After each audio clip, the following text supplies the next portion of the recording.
Yes, guys, you know what time it is. It's your boy David at the Irish Hotspur, Ireland's #1 Spurs fan, the world's biggest Harry Kane fan. And today we are bringing you some pre-match build-up as Tottenham travel to the Riverside Stadium to take on Middlesbrough in the 5th round of the FA Cup with a place in the quarter-final in the world's oldest cup competition at stake. And of course, we are joined by Jack Kinnicky and, of course, the Godfather, Philip Brady, and we will be joined by Phil Hollywood Lettis. First of all, I'll start with you, Jack. How are you keeping, my man? Keeping quite well, Dave. Like I said, kind of twiddling my thumbs today. It was kind of a bit of a later game than maybe we're used to. I kind of didn't know what to do with myself. And then when I kind of came to it, Dave, I realized that since I think we haven't been in the quarterfinal in some time, you're probably going to break it down later, Dave, but this is actually maybe more of a serious game than we probably actually would realize. And I think Conte should probably go full force, put out the best players out there, and, we can all celebrate, moving on to the quarterfinal. I hope so.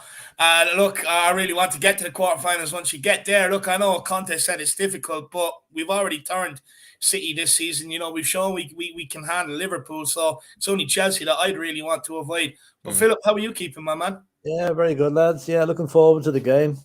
It's the magic of the cup. It's always got. I know a lot of clubs don't rate it the way they used to, but I mean, it's a very important competition in the history of Spurs. I mean, for a long time, we were always the most successful FA Cup team there was. That's fallen back a bit since. Now it's time to redress the balance and let's get number 9 on the scoreboard this season, because it's a long time. 31 years, too long. No, yeah, it is. It is too long. Look, we were eight times winner of the competition previous years. It's been way too long, and 14 years since our last trophy. We've only had one trophy in the 21st century as well, so we can't afford to be passing up these trophy opportunities.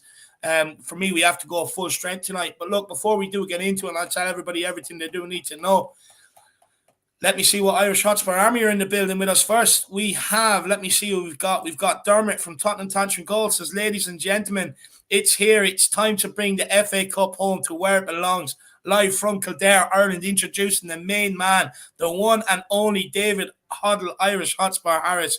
Come on, you Harris Army. Come on, you Spurs.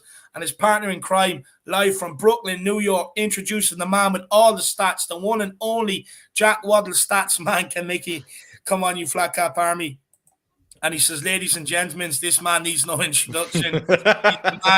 He'll be the man in the middle. He is the one and only Sean Ozzy. No, it's no Butler today. It's Philip. No. They put one in for Philip, Dermot, so you may big yourself. He's working overtime today, Dave. He was working overtime on that one, Dermot. No, look, Sean, it's Sean's outlad's birthday, so he's out enjoying himself with him. So he said he'd be back for the watch along, but I told him no need to rush back if he's having fun. George Hill, he says, big up, lads. Hope you both are keeping well. Any thoughts on lineup changes today? Looking forward to ending Burrow's Cinderella run. Look, we will get into it. I do have questions about, starting lineup. Should we make changes? Can we afford to make changes? George, so we will get into that, my man. We have Sue Smith as well. She says, come on, you Spurs. Leave you out, Enoch out. # Harris Army. Big up, Sue. I hope you're keeping well. We also have Mick Hermlock. He says, good afternoon, lads. Come on, you Spurs. Big up, Mick. We also have Wembley 1. Who says, afternoon, boys, bidding your sneaky greetings from my second day at work. Rumours Sanchez may start tonight. Yikes. Yeah, I do reckon he'll probably get a start tonight. I reckon, look, him, Reguilon, Emerson, I'd say potentially Bergwijn would probably all come in, maybe. I would say Wembley 1. Bambi on grass. Bambi on grass, Sanchez says. Hopefully the job is going good, though, my man. Who else have we got? We've got Welcome to Planet Dirt. Is the game on TV? It is, my man. It's on BBC One. Moondog says, good afternoon. Big up, Moondog. I hope you're keeping well. We also have Enrique Breseno. I hope you're keeping well, Enrique. We have Dan, THSC. Afternoon. Big up, Dan. I hope you're keeping well. We have Ben Kaufman. He says, good afternoon, everyone. Big up, Ben Kaufman. Philip, good afternoon. How are you keeping, man? I'm good, thank you, man. Yeah, sorry I'm a bit late. Just finishing off work, but yeah. Another game day, isn't it? So all to look forward to. Exactly. And it's good to have you, my man. It's been a while. So it has. Catman Jess says, big up Harris Army and the Flat Cap Army. Big up Catman Jess. I hope you're keeping well. We have Bobby K says, good afternoon, everyone. Come on, you Spurs. Big up, Bobby. Nick is in the building. Big up, Nick. I believe he's traveling today, Jack. Nick, is he? I believe he Today's is. Yeah, I think he's on maybe some sort of vacation. I believe with the missus or something. But maybe you know better. I forgot, Nick. But enjoy it, my man. Enjoy it. Enjoy it, Nick. Big yourself up, my man. What a legend. And anybody that needs that for their channels, don't be afraid to get in contact with Nick. He's a reasonable guy, and he's very good at what he does as well, guys. Alfie Goslin says 3-0 Tottenham, Son and Kulu, hopefully. Look, that would be nice. That would be nice. Aaron Doyle, I believe that was formerly Jelly and Ice Cream. Big up. He says, yes, lads. Big up, my man. Ty's headphone says, gimme a ginger from Sweden. I absolutely love it. I will be singing that one later on. I sat there this morning memorizing it. I absolutely love it. So it's brilliant. Who else have we got? We've got Simon. Dermot's in with one. He says, ladies and gentlemen, it's the godfather of the Harris Army. He's the one and only. He's working overtime, I swear. He's working overtime. Simon McClure says, afternoon, chaps. No excuses about weather as I'm from Borough and it's like a summer's day. Absolutely love that. We also have Sports Analytics, Pirlo ML, Hoy Busquets fam. Yeah, this guy, I absolutely love that name. I think you sent it to me on Twitter. It's brilliant. Brian Ireland says, good day. Let's go. Big up, Brian Ireland. Good to see you. Well, my man. It's good to see you. On your bike, Scott says, big up, boys. Let's get a good win tonight. Come on, you Big Spurs. up, Scott.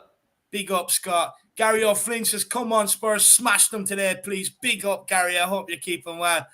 Nate 532 or S32 says, I don't like all the hypothetical fans. Why either FA Cup or top four, a club like Spurs should expect to do both. Today's game is massive. And look, we don't have another game for another 6 days. Everything isn't to Monday, so we can throw out full strength team today. No excuses. Love it, Nate. Big up, Nate. Oliver Freeman says, on the way home, listening in the car. Come on, Spurs. Let's get to the last day.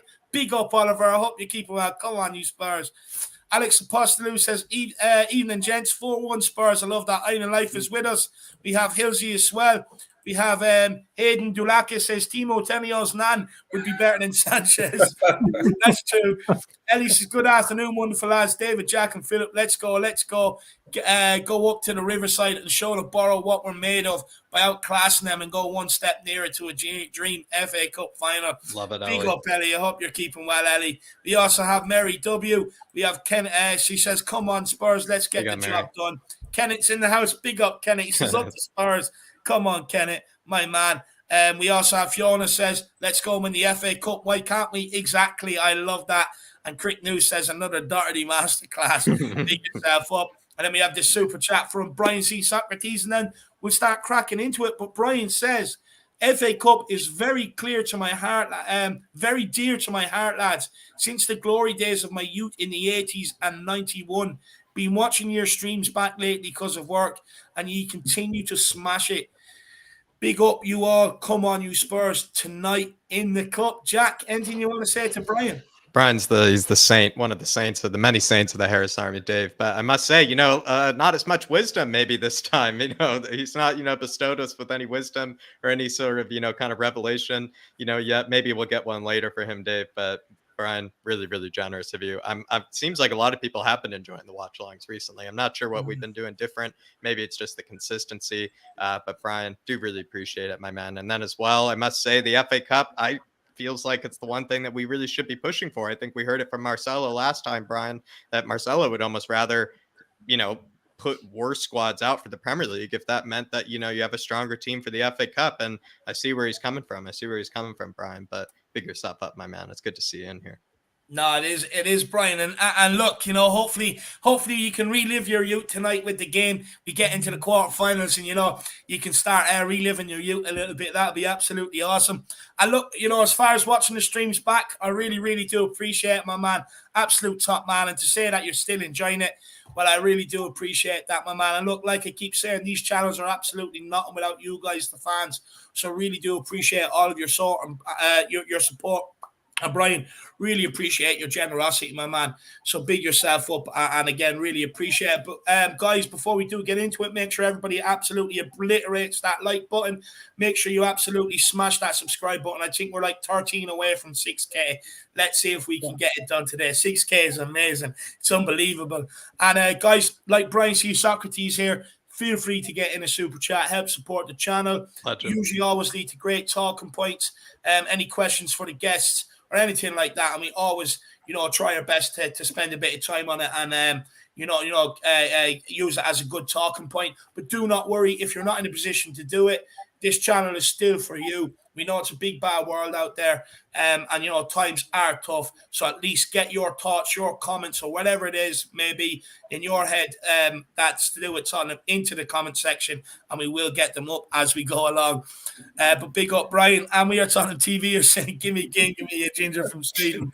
I absolutely love it. I've been singing it all morning, lads. I've been singing it all morning. I absolutely love it. I hope he scores today, just so I can break it out on the watch along. But big up, we are Tottenham TV, and guys. Of course, everyone knows exactly who We're Tottenham TV is. If you don't, get over there and just smash the subscribe button. John Stokes is in the building as well, along with Connor and CCH. Big yourselves up. But look, we'll fly into it. Oh, and actually, Brian C. Socrates says, "I think I'm running out of the wisdom, lads, but I'll work on it for when we drive on to the next level with content." Big up, Brian. Never running out of wisdom. That's why your name is Socrates. And big up, John Stokes, my man. It's good to see you in the building as well. But look, everything everybody needs to know, it is away at the Riverside Stadium. A kickoff is at 7:55 p.m. The referee is Darren England. He was the guy in the VAR room last weekend for us. For people in America, if you want to watch the game, it's on ESPN+. In the UK and Ireland, it is on BBC One. So that's where you can get the games. Guys, after this, I will be over on We Are Tottenham TV presenting a pre-match pump-up where the last hour before kickoff, it really does get exciting over there. The delusion really starts kicking in, and it's just pure Tottenham and anti every other team. And that will be starting at 6:25. So come and join me there, but make sure you do get back here for the watch-along starting at 7:40 p.m. with myself, Jack, and Sean. Look, these two sides, we did meet in the competition before back in 2020 as well. Of course, Tottenham needing a replay to get by. But look, I know a lot of people are saying Middlesbrough is going to be tough tonight. I can understand that. But they did actually ride their luck against Man United. Even their goal, there was a build-up in handball in the build-up to it as well. Shouldn't have been given. So, look, hopefully it's not as tough as many as imagined. Just a bit of team news. Oliver Skip is still out, along with Japhet Tanganga. He's out with his knee. Ollie Skip out with his groin. Rodrigo Bentancur, he is also out with an ankle injury that he picked up versus Burnley. And Lucas Moura is out with some sort of knock that he picked up in training before the weekend trip to Leeds, which, of course, he missed out on, and he'll be missing out again tonight. For Middlesbrough, the guy that actually got the goal against Man United, the midfielder, Matt Crooks, he is back from suspension. He's expected to come back tonight. And the only real player that they are missing is former Gooner Mark Bolla. He's out with a knee injury. But look, guys, we'll get into it. A couple of stats maybe so far to get to this stage. We've seen off Morecambe and Brighton to reach this stage so far. We haven't kept back-to-back clean sheets since December, so it would be nice to keep one today after the one against Leeds. And, of course, we were saying earlier on, Spurs are 8-time winners of the FA Cup but haven't lifted the trophy since 1991. Middlesbrough, they did beat Mansfield Town in the third round before beating United on penalties at Old Trafford to reach this stage. They have seen both Middlesbrough have seen both teams score in each of their last 6, including that Manchester United match. So they can score, but they do leak goals as well. Wilder's men have failed to keep a clean sheet in 9 of their 10 competitive matches in 2022. So look, it's all there for us to be able to go and get some goals today. But look, we'll start with we'll get Philip in. Philip, Spurs Road Leeds over on Sunday, but can we really read too much into that result of the number of goals, basically because of the number of goals that Leeds were conceding? And should we still worry about that how we're going to perform here tonight? Well, I mean, this is a free hit for Middlesbrough tonight. Nobody will say a word to them if they get beaten, and they'll be heroes if they beat us. So, you've got to be wary of that. I mean, FA Cup ties are great levelers. Form goes out the window a lot of the time. It's their cup final tonight. So I think they're going to be up for it, and we need to be up for it, like we were up for Leeds at the start of that on last Saturday. It's going to be a difficult game tonight. I think it's going to be tight enough. I'd say there'll be 1, maybe 2 goals in it, if any, if that. Mm-hmm. And we've got to be very careful not to concede early in the game. Because if you concede early at a place like the Riverside, the crowd will really be getting on on the backs of the home team, driving them forward. So got to be very careful. Treat Middlesbrough with respect, but not too much respect. Because let's face it, we've got the better players. We've got the world's greatest striker in Harry Kane. And look at the two sidekicks he's going to have playing with him tonight, hopefully.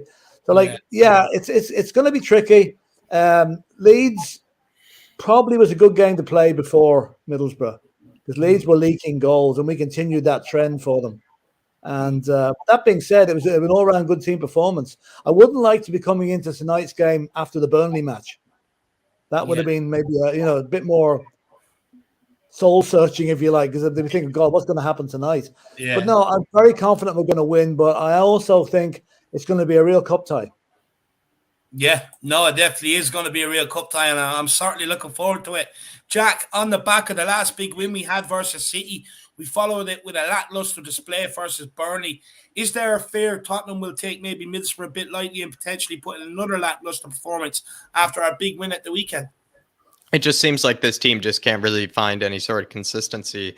I mean, to a degree, maybe you could say there was a bit of consistency at the beginning under Conte when we went 9 games unbeaten. But ever since then, Dave, there's been the stats that have come out about, how many days, Conte needs of training, before a match, especially after, I guess, since we only played quite recently. You could say maybe we might roll into this, perhaps, a bit sleepwalking kind of, Dave, because we haven't really done very well with, very few days of training before a match under Conte. So I am perhaps a bit worried in that regard. Away from home, weirdly, I guess we're kind of improving our record away from home, but you still kind of never know about it away from home, especially, maybe an atmosphere like this. We've seen Ben Davies, complain about, a Dutch crowd away from home. I couldn't even imagine what he was going to complain about with the Riverside. So I'm not sure, Dave. Maybe the almighty, kind of Tottenham Hotspur that we just saw against Leeds and Man City show up, especially with a full squad. Maybe that might give them the encouragement just to roll them over. But you never know sometimes, especially in these sort of kind of competitions. They kind of just sometimes show up kind of sleepwalking. Yeah, and hopefully that is not the case today, because for me, look, first goal is going to be very important, but we will get on to that. But Phil, which Tottenham team will turn up? Last weekend's heroes from the win at Leeds United, or the bottlers that surrendered at Turf Moor?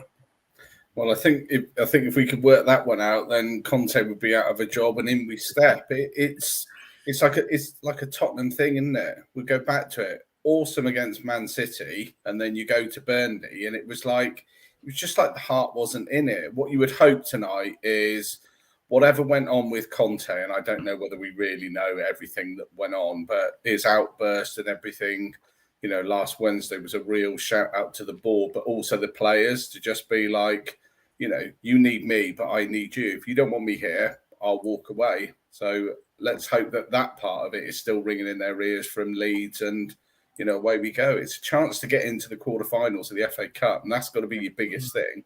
There's some big teams left, but if you can do that and get a home draw, or get one of the slightly lesser teams and hope the two biggies meet each other, it's all to play for. So it's our only chance of a trophy this season.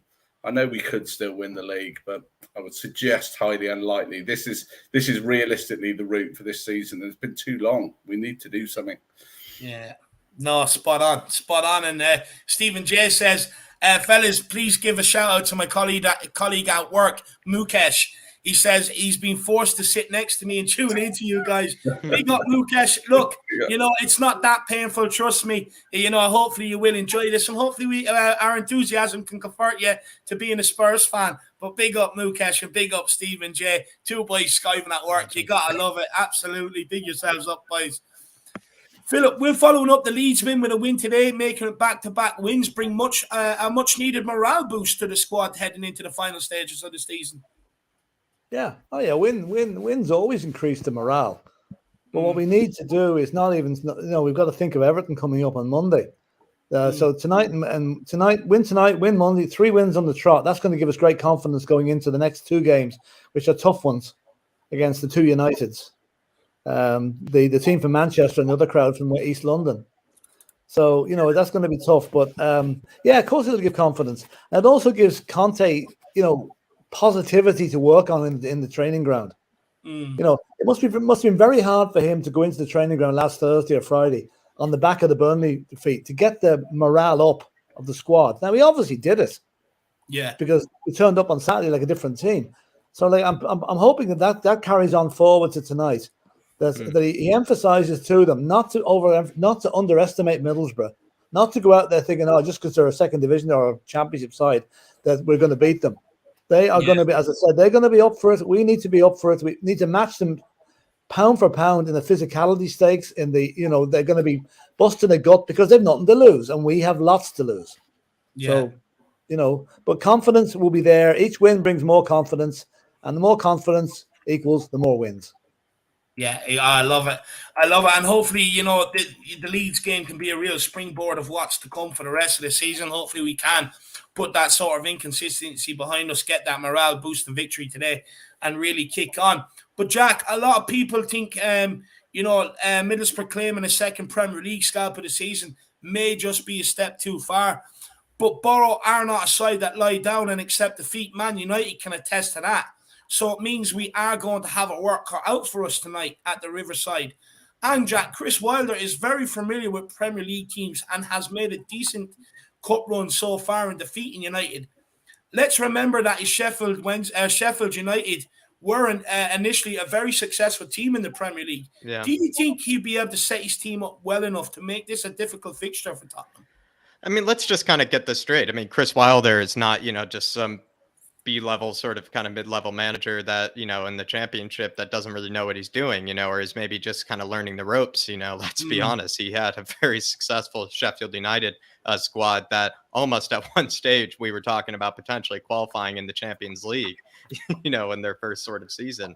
He was a very successful manager, you could say, initially with the Sheffield United team that, I don't know, Dave, I don't remember anybody really rating that team also as well. Once they got relegated, it's not like, a bunch of people were, over at Sheffield United asking for their players once they got relegated as well. So you kind of think about it. Chris Wilder did a lot with probably not a lot of very talented players or really a lot of resources. So it does maybe suggest, Dave, he's not maybe afraid of perhaps managers like Conte. He's not really afraid of big, Premier League sides. He, in fact, to a degree, will set his team up quite well. And I do imagine he won't make it easy as well, Dave. I mean, we might talk about this later, but he also has, I don't think it's a similar system at all, but a similar sort of shape to what also Antonio Conte kind of has with his system as well. So all I can say is Chris Wilder, I wouldn't be surprised if he makes this a difficult game. Yeah, no, 100%. And look, like we were saying, he knows how to set up his teams to do well against Premier League clubs and make it difficult for them. So it's not going to be easy. We're definitely going to have to earn the right to play tonight. That's for sure. They're not just going to roll over, and let us play. So we're definitely going to have to fight and earn it. Adrian Chaya says, you guys reckon Borough will play a low block? Look, Jack, you can answer that. I do believe that Chris Wilder does like to play the three centre-backs as well. So they will have more men in the box. They do like to keep it compact and tight as well. So, it'd probably be even harder to break down than Burnley. What do you reckon, Jack? If I remember when he was over at Sheffield United, I have no idea how Borough played, Dave, but when he was over at Sheffield United, if we remember correctly, he had that ridiculously low block and had a lot of very defensively minded players. But once they would win the ball back, he would send like a center back with practically all of the center mids and the wing backs forward with the strikers. It was almost like the full 11 would kind of, attack once they did get the ball back in certain moments. So you could say he's an extremely organized manager that has no problem with just sitting deep and counterattacking. He got the best out of McGoldrick, you could say, Dave. He got the best out of a lot of players that you would probably think would not be able to score in the Premier League. And he was able to somehow make them, actually, hold tight and be able to bang a few kind of goals against the run of play in the Premier League. So again, I feel like Borough will play low block, and I wouldn't be surprised if it's actually quite, an efficient one. Nah, big up, Adrian Trey. I really appreciate the support, my man. We also have Adam winning Kale in the house match day once again. Come on, you Spurs. Big up, Adam. Another good Irish man there. I hope you're keeping well. We have John 071. This is going to be a lot tougher than Leeds. If we ain't on our game, we are going out 100%, my man. And then we have Dark Sung G. Big up, Dark Sung G. What time is it over there? Let me know, my man. He says, I hope Son can score against Borough today. Come on, you Spurs. Big up, Dark Sung. Yeah, look, I think you will. I think you will. Look, I do expect Kane and Son to start, to be honest with you. I expect both of them to start. So I'd expect both of them to score as well today, to be honest with you. Look, as as good as Middlesbrough can be sometimes at the back. You know, as tight as they can keep it. I know against United they gave away a lot of chances. Do we create as many as United? Probably not. Not as many as good ones as United, I would say. And look, I just think our world class up front will show in the end, to be honest with you, Dark Sun G. But big yourself up, my man, and I really appreciate the support, brother. Everybody, make sure you keep smashing that like button. But Latis, you know, we have not been tested yet away from home when it comes to the FA Cup. We struggled against Morecambe at home, but had an easy time against Brighton at home to reach this stage. Do we need to consider the dangers of maybe being away from home this time around in the competition? Yeah, I think there's a lot to it, isn't there? I think the guys have already said, you know, this is kind of, I say it's Borough's Cup final, but they've already had one. But if you look at that, just my only point on the Man U game, if Man U had taken anywhere near any of their chances, that game would not even have come close to going to penalties. United were so poor, and you would imagine your Kane and Son, if we get anywhere near the amount of chances, then 4 or 5 could be where it goes. But they were away from home, Borough, for that one, though. Yeah, Phil. yeah. So, you know, but I think like we covered it with Chris Wilder, very, very organised. And if he's watched any Premier League football over the last 3 months, he would know to stifle Tottenham, if you do the low block, puts us in a lot of problems. Yeah. You know, maybe they might just sort of counter us. They may give us the ball. And that's where we just need that. You probably still need your first strength side to be out there to just make that difference. Hit the ground running, start well, you know, go and get the job done nice and early. But we shall see. No, we shall. We shall. And Sports Analytics, he's saying 50 likes, 195 watching. Come on, guys. And Dark Sun G says it's 4:55 a.m. kickoff today and 5 a.m. kickoff for Everton. Jesus Christ, my man. I don't know how you do it. I don't know how you're still alive. You must have a Dark Sun G energy drink out there somewhere, you know, wherever you're living, my man. Actually sounds like a great energy drink. Some of it, for sure. He must go through hell at 7 o'clock in the morning after watching 2 hours of us against Burnley. He must be like, what am I doing? At least we can go and sleep it off. He used to stay awake with the pain for the day, you know. But big up, Dark Sun G. What an absolute legend. I'm surprised he's not running the coffee channel, you know, with Ben, because, you know, the guy's got to be absolutely fueled with coffee. But Dark Sun G, big yourself up, my man. I've been there with the 4:30 a.m. ones, but not as often as you have to go through it. I mean, what a man. The fact that that's not even the worst, Dave, because he has those 3 a.m. ones. Those 3 a.m. ones are the worst. That's the absolute worst. No, big up. Dark Sun G and all the fans worldwide. It's crazy. It is crazy. But, you know, Brady, how important is the first goal going to be today, considering Middlesbrough scored and sat back versus United, looking for penalties and held out, winning the game on pens? And we do struggle against teams who sit deep and keep it tight and compact in the middle, like Burnley did to us. Oh, yeah, first goal is always important. You know, if we get it, we push on. If they get it, we have to regroup and come back at them, you know. But let's face it, Barnsley scored 3 against this lot on Saturday. So, you know, and I don't think Barnsley have got any strikers at the caliber of Harry Kane or Kane and Son in their team. Yeah. You know, so yeah, the first goal is important. And like for us to if we get the first goal early and can dictate the pace of the game after that, let them having to come at us and then we can pick them off again. So they score first, different kettle of fish. Are we going to have the bottle up there to play both the crowd and the team if Middlesbrough go ahead? That's going to be the tricky one. That's going to show what Conte's put into these guys mentally over the last few days. Yeah. But I'm still confident. I mean, I really don't think that we're going to lose tonight. And there is no replay. So, I mean, it's got to finish tonight. I don't think replays come back to the next round. Isn't that right? Yeah, no replay. Yeah, it's going to have to no replays tonight, like you said. Yeah. You know, not that we want another game on the schedule either, but, you know, let's do the job tonight and do it professionally. Yeah, no, absolutely spot on. Good to see you. Big up, Goalkeeper. It's good to see you in. Yashdeep Naik says Balogun masterclass incoming. No, it's not. Harry says the pre-match jitters started already. I'll open a bottle. Why not? And Adrian Chai says 3:55 a.m. kickoff for me here in Singapore. That actually might be the worst because you actually 3 a.m. maybe, I don't know, you pull That's late night, isn't you pull it? an all-nighter with, David Harris, and then, you could stay up for it, watch, but like 3:55, like you have to stay up till 4 a.m. because there's no way you're waking up before 4. That's actually single-handedly the worst, I must say, Adrian. That's actually the worst. What is he waking up at 3:30 a.m.?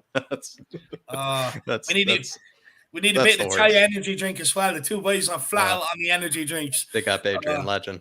Big up, my man. It's big up. What an absolute legend. Jack, after defeating the semi-finals of the Carabao Cup and an elimination from the Europa Conference League, the FA Cup is Spurs' last chance to win silverware this season. Antonio Conte is famed as a trophy winner and won this competition. And Kane wants trophies, or the doubt about his future will continue on, and the fans are begging for trophies. We also have 6 days until our next game versus Everton, which is Monday night. Should Conte go full strength here tonight? Absolutely, no questions. I think he absolutely should. To be honest, even going full strength, when it comes to maybe, just a quick tangent, when it comes to right wing back, it's hard to say. Maybe we'll talk about this later. What is full strength for right wing back? Because with Emerson, it's like maybe less likely to give up a goal. But with Doherty, you're like maybe more likely to maybe open the score sheet, kind of early in the game. So it's kind of tough for that. But Dave, I would say you have to go with your strongest back line just in case, because if Sanchez comes in, I think we all just are worried that something could happen, kind of NS Mira style. It's going to be Winks and Højbjerg again. They actually played quite well, I feel like together against Leeds. We saw Højbjerg play, I think, actually well against Burnley despite the defeat. So maybe they can continue that form. Reguilón, I think, might be coming back for this one. So that's actually good to see. I think he has to go, especially up front. It's got to be Son and Kane to begin it. And then, Dave, if we're 2-0, 3-0 up, let's say 60th minute, then you can, have the 5 substitutions to bring on, the Scarlets, the Harvey Whites and whatnot of the world to get their kind of time. I feel like you have to start strong in order to set the tone, and also so that that you can then bring on maybe the youngsters later. Yeah, spot on. And maybe just to follow up that like this, with our trophy hopes solely reliant on the FA Cup, can we simply not afford to take any chances tonight and play some, play some of the youth that maybe fans would want us that fans would maybe want to see today? No, I agree with Jack. I think it has to be your first strength. So if he suddenly plays, some of the kids and stuff, does that is he then almost devaluing it? Yeah. If Scarlett starts instead of Kane, in a few years' time, that's absolutely the right move. But at the moment, I'd rather be like Saturday, 3, maybe 4-0 up, and then it's like, right, it's time for you to, have a little go. But this is last case scenario for us, so he absolutely has to start full strength. I think the only position that should be in doubt would be the 2 wing backs, because they're kind of interchangeable, aren't they? Hard to know which one, yeah. Reguilón for Sessegnon isn't the end of the world. Doherty, Emerson, I think you're right there as well. If it's going forward, it's Doherty. But, if you start thinking Dyer, Romero, one of them dropping out, one of the front 3, it's like, ouch. I think you have to go full strength for me, just sincerely, because if those players who are starting then in the full strength lineup, if they don't want to play 90 minutes, then that would motivate them to make it 2-0, 3-0. So that then they could be taken off if they don't really want to play, perhaps, let's say in this match, if they want to, maybe have, a day off or something like that for that, so they can set the tone so that the youngsters can come on. It's probably, to be fair, you could see Sonny and Harry Kane wanting to do that. You could see them wanting to make it be 3-0 and then have Dane Scarlett come on for one of them, at the 60th minute, and then see Dane Scarlett get 30 minutes or something like that. I just feel like you start full strength, they can set the tone, they can be able to get the score line up, and then that allows them to be able to a degree, have maybe 40 minutes, 50 minutes rest. And then, I don't know, everybody wins, to a degree. The youngsters win, the first team wins, Conte wins, everybody wins. I couldn't see it. If you look at the 3 big sides ahead of us, Liverpool, Chelsea, Man City, none of those would be starting with their second string 11.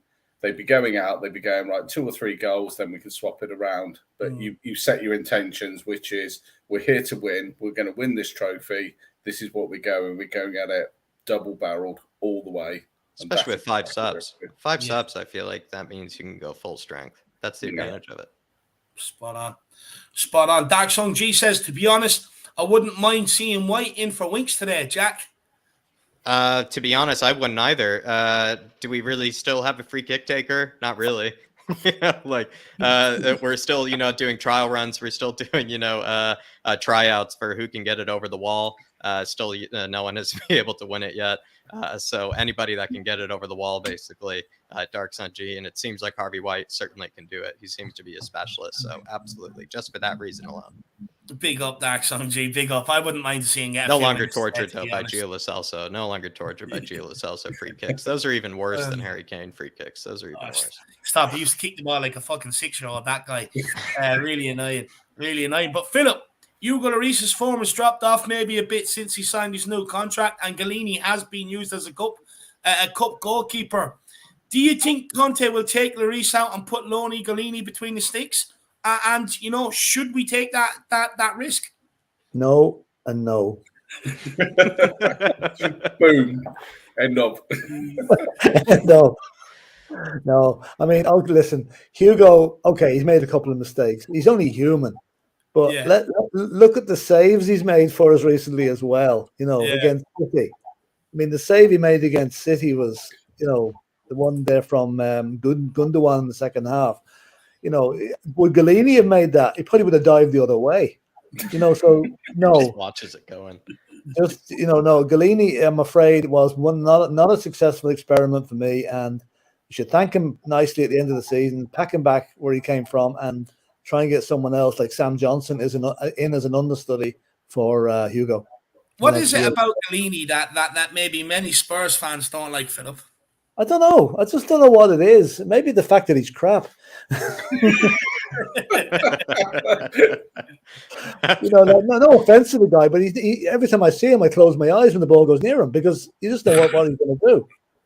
I mean, he's not done anything to instill confidence that I can see, And I'm sure, he'd probably go somewhere else and be a world beater, but he's not going to cut it at Spurs, in my opinion, So And I don't like being harsh on players, but I think he deserves it, to be honest with you. No, that's fair.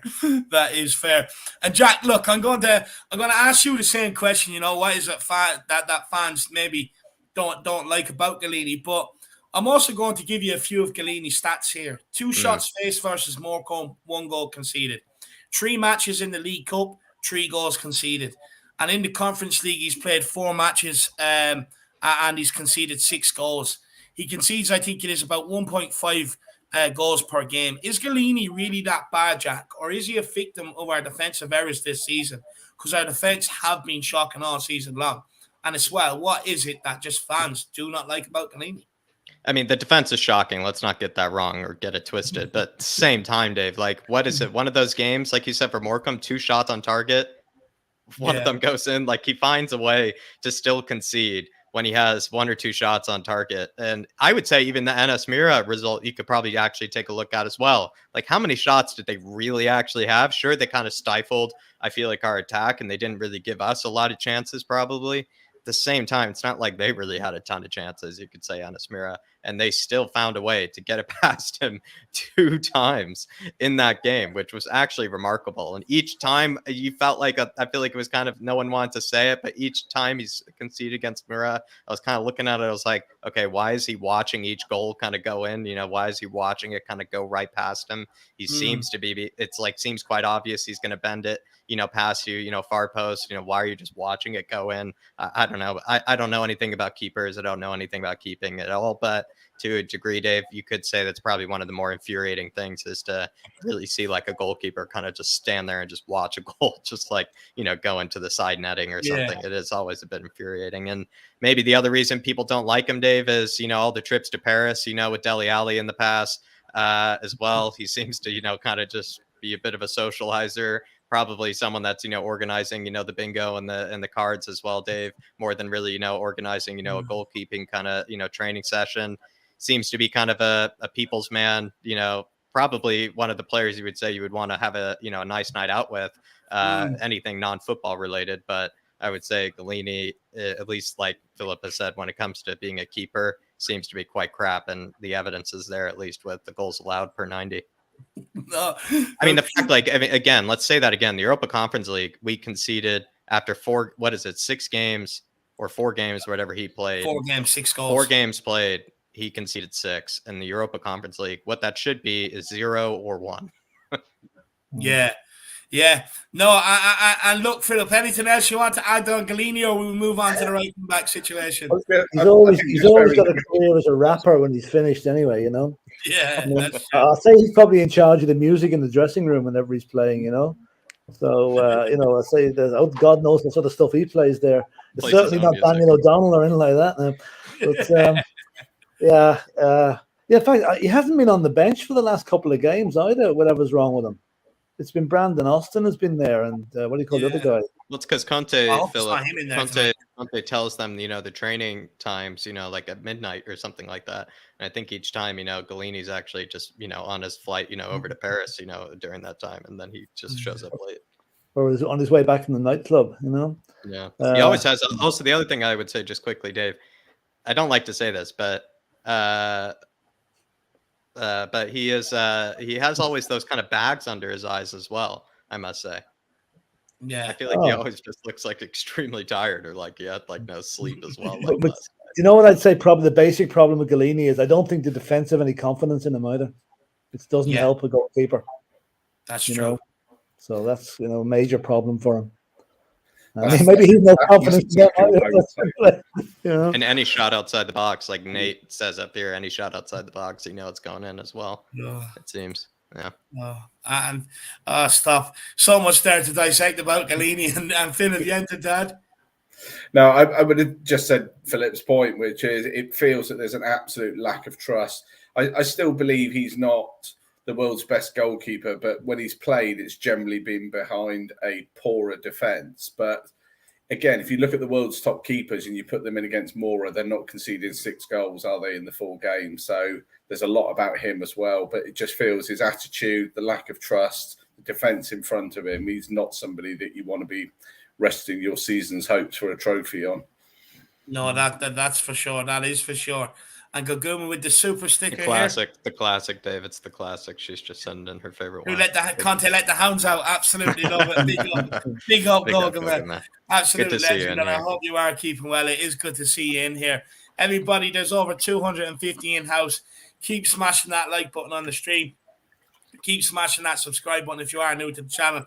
And guys, feel free to get your super chats in with your thoughts on today's game. Or look, even if you agree or disagree with what the panel is saying, and we have a few maybe divisive topics coming up here. So look, we'll kick it off with Phil at this. Phil, who do you think should start, and who do you think Conte will start tonight at right wing back? Doherty, who got 1 goal and 1 assist versus Leeds, or Emerson, who was left out and rested? Do you know, for me, I would never have played Doherty so long as I was breathing. But actually, the more stats you read about him, he's better offensively than Emerson. So actually, when you're looking at against a side like tonight that's going to have the low block, it gives you that extra person sort of going forward. And what the plus side now is, if you watched a lot of Romero the other night, he kind of stepped in. And since Dyer's come back, Romero stepped across, and it's given so much more cover on that side, along with Decky. So that right wing back isn't as exposed. So for me, as much as it pains me to say it, I would start with Doherty, and you know, for that offensive side, because he's a better crosser of the ball than Emerson, which is not a tough ask. But you know, that's the first goal the other night from wing back to wing back. You know, that was a quality finish. I can't imagine Emerson being one in that position and secondly finishing it. And that's what we're going to need. So it's kind of one of those goals that, the coach, it's probably Conte at night, kind of just, that's probably his favorite goal when you probably think about it, actually, Phil. Because it's kind of the one that everything he epitomizes, isn't it? It's like right wing back, left wing back, one to the other and a goal. Thank you very much. That's like my work done. Yeah. Well, he did say after the Leeds game that was his work starting to come through now. Yeah, that would give me an extreme signal. Like I've been critical of Doherty in the past. We all have, but as an Irishman, I'd love to see him do well. And let's face it, that's what we bought him for. He was a very good attacking wing back when he was playing for Wolves, and we hoped he'd transform it to Tottenham. He hasn't really done it. Now maybe he's starting to. So while he's doing that, I would leave him where he is. Leave him in the team. Possibly change the other side tonight, maybe just for. Well, look. Let me ask you this, Philip. Conte did say in his press conference when asked about Doherty, he's another player improving, working very hard and improved a lot. He's a serious guy. I like him.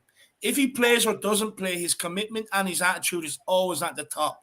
I think he's improving a lot, and he understood that in this squad he can have an important part for this team. Wow. Based on them quotes and what we've seen against Leeds, has Emerson Royale lost his Premier League starting spot to Matt Doherty? Possibly, yeah, possibly. Like, I mean, you can only Emerson is. I still think Emerson is raw. I mean, Matt Doherty's what, 27, 28?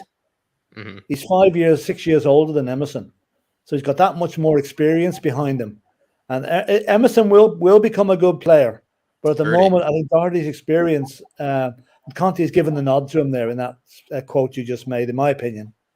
And that it's up to Doherty to lose the spot now, with a couple of bad performances, which will probably let Royale back in again. But if he performs like he did against Leeds, he's in there for this long run, the long haul. Yeah, I can't believe Steve Hitchens on a 30-year-old. 30 years old. Yeah. But he's a lot more experienced than Royale has, and that does tell. Well, yeah, the last couple of months, maybe. Hopefully it continues. Hopefully it does continue. But look, Jack, what is it that maybe Emerson needs to start delivering his performance to get back, to get his spot back? And look, Emerson is often slated for not being good enough going forward. However, we often as fans ask that the players give their all for the badge and leave everything on the pitch.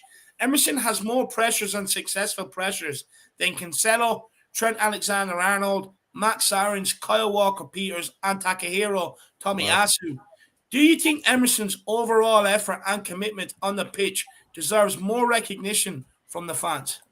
Well, I mean, it's tough. Which one do I want to answer first? With that one, I mean, maybe, I guess, one of them is kind of like a big piece of cake for me to answer. And the other one's, a bit harder. Maybe I'll start with what Emerson needs to improve on. I think we can all agree. It obviously is everything that, is going forward. It feels like he doesn't make the runs that Matt Doherty will make. Matt Doherty will make kind of clever runs, kind of more like in behind and kind of a sort of angle that, Kane can find him. It feels like Emerson kind of just stands on the touchline to a degree and just kind of waits for it out there. And then we'll try to do something with it, but never really can. You could also say Emerson, just whenever it comes to that real moment when you just need to have a bit of composure and just take a bit of a breath and, just be able to have a bit of class, near the box. He just never seems to have it. It's always just a bit erratic and never seems to be composed whatsoever. There are moments when, to be honest, even going forward, he really doesn't look like, a footballer to a degree at certain games.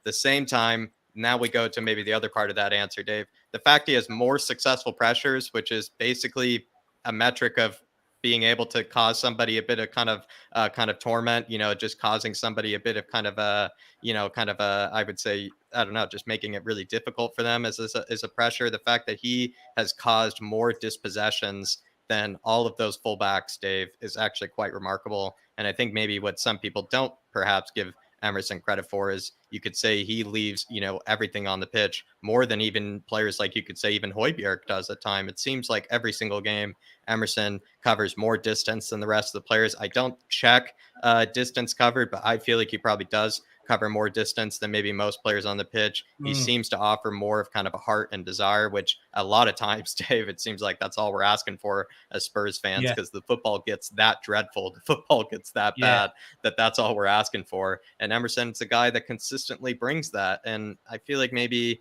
he's just always had maybe, I don't know, a target on his back, it feels like, as Spurs fans. And maybe that's something that I feel like we all just have to agree on, whether you like him or whether you don't. You have to agree that he definitely puts in more effort and definitely puts in more desire and heart than probably most of the 11 most games, I would say. No, 100%. Look, maybe he isn't the best going forward. I do think there's definitely areas there to improve. But look, defensively, I actually think he's decent enough. And look, like with them stats about the pressures, it does goes to show that he will run about, and he will get stuck in for the badge. I do love that. Phil Letis, Mr. Hollywood, Sergio Reguilon has been missing due to COVID-19. Even though Ryan Sessegnon impressed with an assist against Leeds, Do you think Reguilon will get the shout tonight? I would expect that. If I would suggest, in my honest opinion, if he doesn't start tonight, there's something more going on, because he's missed. You know, he was available Saturday. The last 15 minutes would have been good for him to have had a run out, but he moved Matt Doherty over there. He was dropped for Wolves as well, wasn't he? Yeah, which kind of like, you just looking at it and I'm just wondering whether there was something else going on. But yeah, the guy's good going forward. You know, it's probably, for me, it's probably one of the rare positions where we're probably okay. You're not looking, yes, you can always upgrade, but you're not looking there going, oh my God, look at it. When we look at our right wing backs, we'd all take another 2 centre mids. But in your left wing back, you're kind of like, they're good enough for where we are. So, you know, it's that good mixture. I think Cess has done well recently, so I think I could see him having the Everton game. But yeah, I could definitely see Reguilon back in tonight. Yeah, no, for I think sure. we need to get a right wing back in the summer, because Sessegnon seems so injury prone that you really can't depend on. Even Reguilon as well doesn't seem very, reliable, it feels like. So I feel like we need to get a right wing back that can actually do what he wanted Doherty to do, which is play that sort of inverted kind of role as a wing back in case, they're both injured, which we had to deal with this season a lot. So I feel like in the summer, he needs to find some wing back that can actually play on both sides effectively. The one thing I'd say on Emerson, and I don't overly rate him at this stage. I think it obviously his ball into the box is poor, but I've watched a little bit the game against Southampton, and obviously he's got caught at the back post with basically out of position. But if you look at it, it's like all 3 centre backs seem to be one position over. Yeah. So it's left. So he's the poor sod that he's almost standing in the middle. Hang on, I've got my position and the one in front, but it's very easy as the ball comes in to go, well, you should have been marking him. So I can't remember which one of us said, but it does feel like he's got a target on his back. Yeah. But he does feel very committed. He doesn't seem to shirk it, but do you feel like he's kind of like Lucas Moura, where he actually seems like he really likes the club and seems to want to do well? And, it's not, he doesn't seem like a bad person in the dressing room. He's not somebody who's just turning up going, well, I'm getting paid anyway. He does feel that he wants to do it. But the improvement in him since Romero has made that step over and kind of helped on that side has been such an improvement. So he's now going to be working on his positioning, but obviously most importantly his balls into the box, because that's the biggest area for him. And I think that will be the difference between, when he's looking at the big games, small games, low block, not the low block, which one do I go for? I think he's got 2 alternatives there at the moment. Yeah. Yeah, well, look, moving on from Emerson, Jack Reguilon puts more crosses into the box per 90 than almost any other player in the Premier League and has 3 assists so far this season. Do you think Reguilon has been meeting expectations this season, or could he be better in your opinion? In Conte's system as a left wing back? Yeah, I kind of drafted this question, Dave, and maybe I'll pass it on to someone after I kind of answer it. But it's kind of funny. I feel like Reguilon was actually playing unbelievably well under Nuno, and I don't think people were actually talking about it enough. He actually had, I think he had 3 assists right away under Nuno. If he was in fact our best creator under Nuno for a long period of time, even still under Conte, he had the most goal creating actions in our entire team. He still has, like you said, the most crosses into the box out of pretty much any fullback in the entire Premier League, if not Europe's top 5 leagues. The guy going forward has been actually quite decent this season. What's weird is you would think he would have taken it to a whole nother level under Conte. I feel like he was actually unbelievable under Nuno, actually, at times with what he was able to do. And I don't know. I want him to improve. I think the only kind of reservation I kind of have with Reguilon, it feels like, Dave, is the guy just seems to have some sort of I don't know, ghost or whatever. He doesn't like shooting. He doesn't, some sort of superstition, some sort of, bad omen when it comes to shooting, because the guy really does not, he has some sort of, I don't know, he needs to see a therapist or sports psychiatrist when it comes to finishing, it feels like, because the guy just does not, he just doesn't know how to finish, it feels like. And even though he can strike the ball really well, we've seen him ping it 70 yards at times, and we've seen him put in some real benders into the box, but I don't know, it feels like when it comes to finishing, if he's a bit suspect. So Yeah. Dave, I really like Reguilon. I think he's improved massively defensively this season. But I would say the only reason I kind of drafted that question is just because, and I kind of want to see what you guys think. I feel like weirdly he was actually really good under Nuno and hasn't been as good as maybe we thought under Conte. Philip Brady.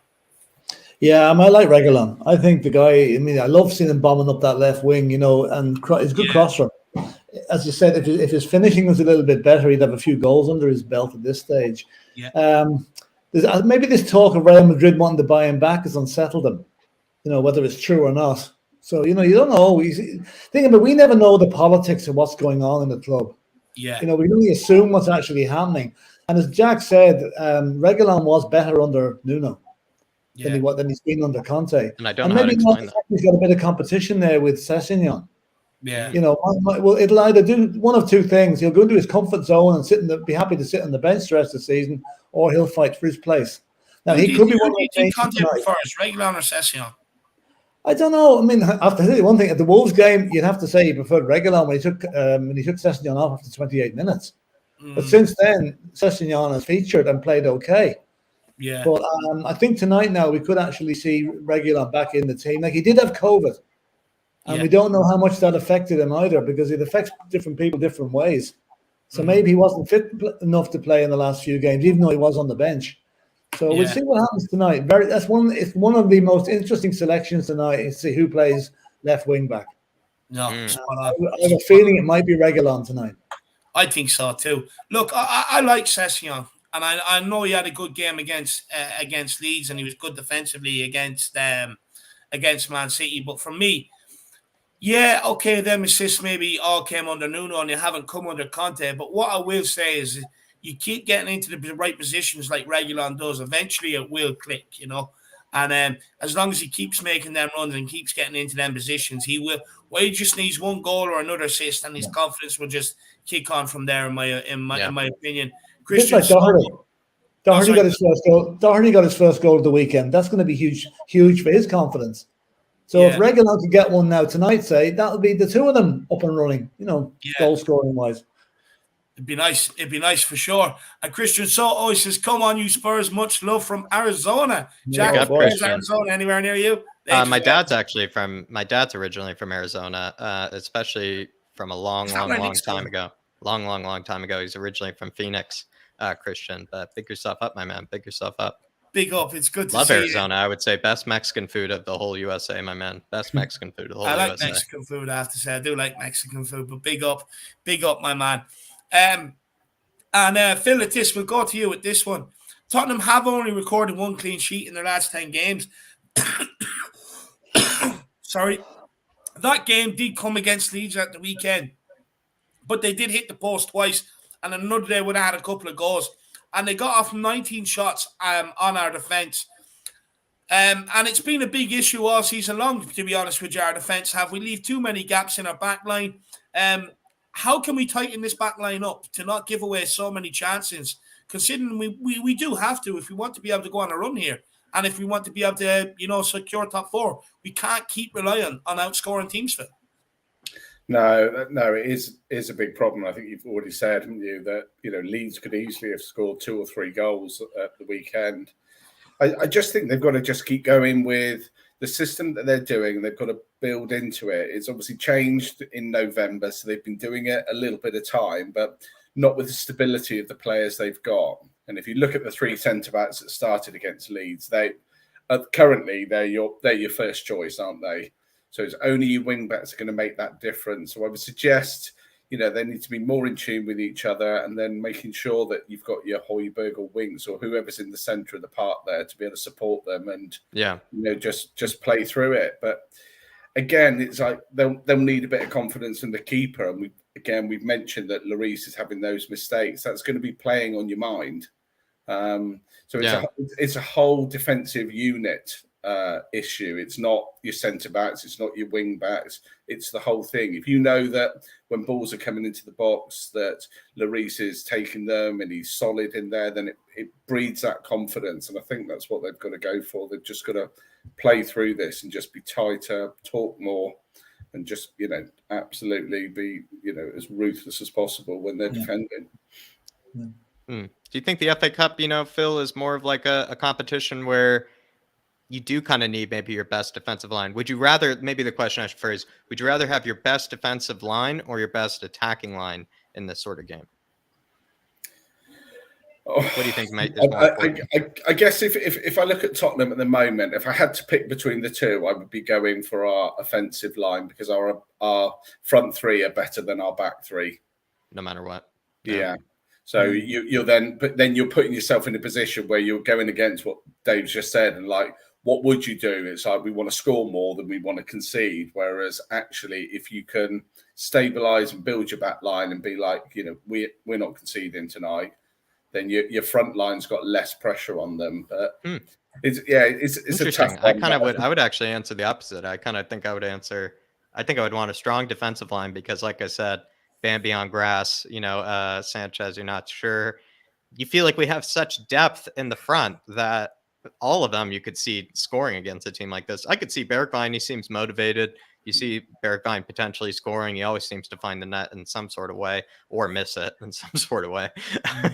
Lucas, you could see coming on. I guess he's actually hurt. Actually, never mind. But I don't know. I guess I think you put good logic behind that answer. I feel like, Phil. But weirdly, I would rather, maybe if I had to pick, I would much rather have a stronger defensive line for this one. Guguma says, Reggie, super comeback. He's going to level up. I really do hope so, Guguma. I really like Reguilon, to be fair. I think he does all the right things. Sometimes I just get frustrated because he doesn't shoot when he should. He tries to square it. You're like, just arrow one straight into the bottom corner, far post. Keeper has no chance. He just doesn't want to do it. But look, Guguma, hopefully, with Session performing, it might rattle Reguilon's cage, and he can definitely level up for sure. And look, Philip Brady, let me ask you, do you see Conte taking the chance to rest one of our back three and bring in Davinson Sanchez or Rodon for some minutes? So can he even afford to take that risk? I said last night on the fan show, I wouldn't mind seeing Joe Rodon get a run out tonight against instead of Ben Davies, because he hasn't really featured at all recently. I just, again, it'll be a case of closing your eyes when Sanchez gets the ball a lot of the time. Whereas Joe Rodon, now maybe I'm wrong, has not done anything spectacularly wrong. He just doesn't seem to be in favour at the moment.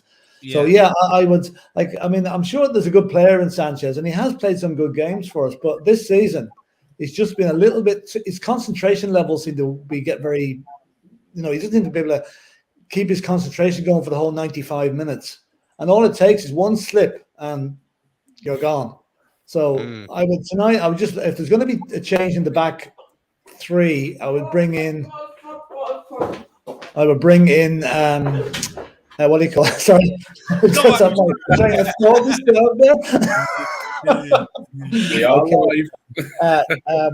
would bring in Rodon to give him a shout tonight. He's done well for Wales. He's done nothing wrong for us. And let him give him a chance to show Conte what he can actually do. Yeah. Is the Riverside Stadium look after him? Does the Riverside Stadium have a good pitch, Philip? Do you know anything? Because maybe Rodon would actually be better because we know he'd be less likely to complain about the pitch than Ben Davies would. I don't think there's any rabbit holes in it, or no. I watched it there last week when they were playing and against West Brom. It looked like a decent enough pitch, and the fact that it's not raining up there at the moment is helpful as well. Nothing you want more going up to the northwest of England or northeast of England on a wet Tuesday night. That would test the mettle of most teams. But the fact if it's a good dry evening, I think it'll level things up a little bit. Yeah. We've seen Ben Davies complain more about pitches than Lionel Messi, which is unbelievable. Ben Davies complains about them, and Sanchez eats them. So it's like pick your poison. Moondog says bet is on also to see. He stuck a fiver on the Irish Maestro. Love it.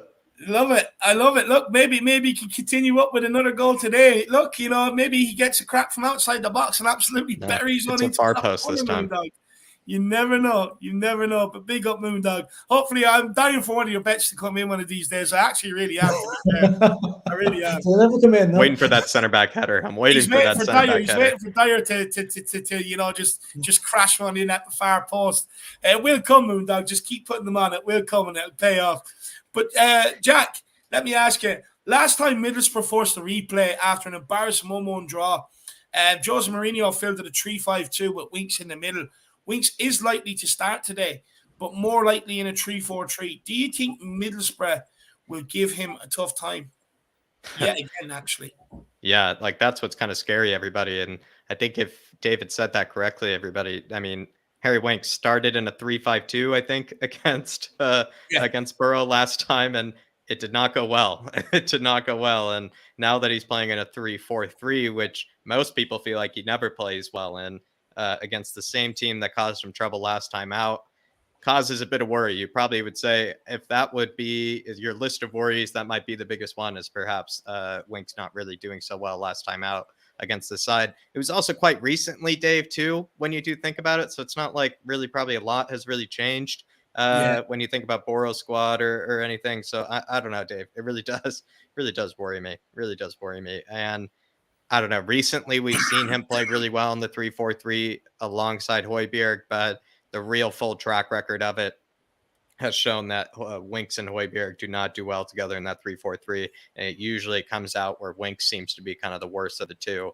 And I don't know, Dave, I don't really have a lot of optimism. Hopefully he can prove me wrong. The only optimism you could have is, since he's had such a horrid time against them last time, maybe he just knows this is going to be a tough game. So Winks is going to maybe be fully prepared for it, since he knows he had kind of an embarrassing performance last time out. So I don't know. That's my only hope, is he knows that it's going to be tough. So maybe he'll bring his best.